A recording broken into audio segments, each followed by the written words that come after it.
Pemerintah Provinsi Papua melalui Dinas Pertanian dan Pangan Provinsi Papua melakukan pengawasan secara ketat dalam pelaksanaan penyembelihan hewan kurban, meski belum ditemukan kasus penyakit mulut dan kuku pada hewan ternak di Papua. Dari data terakhir Dirjen Peternakan dan Kesehatan Hewan Kementerian Pertanian Republik Indonesia, penyakit mulut dan kuku pada hewan di Indonesia sudah tersebar di 21 provinsi. Meski di Papua masih berstatus hijau, belum ditemukan kasus penyakit mulut dan kuku pada hewan kurban. Namun Dinas Pertanian dan Pangan Provinsi Papua tetap melakukan pengawasan bekerja sama dengan Perhimpunan Dokter Hewan Indonesia Cabang Papua.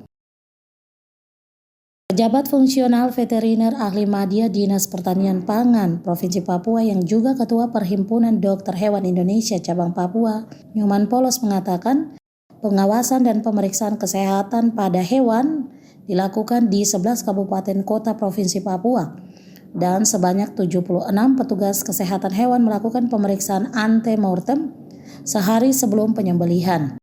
Nyoman mengatakan bahwa pengawasan di 11 kabupaten kota di Papua mulai dari perampungan hingga penghasil ternak terbanyak. Di antaranya Kota Jayapura, Kabupaten Jayapura, Kerom, Biak Numfor, Mimika, dan Kabupaten Merauke.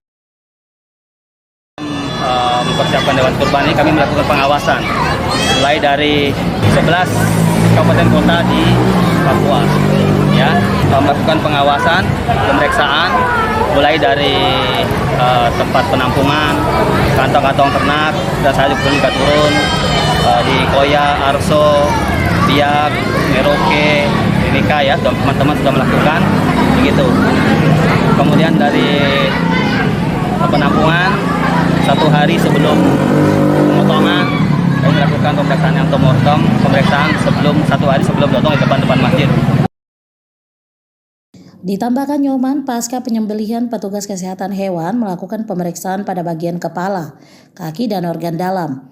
Hal itu dilakukan untuk memastikan bahwa daging hewan kurban aman dan layak dikonsumsi.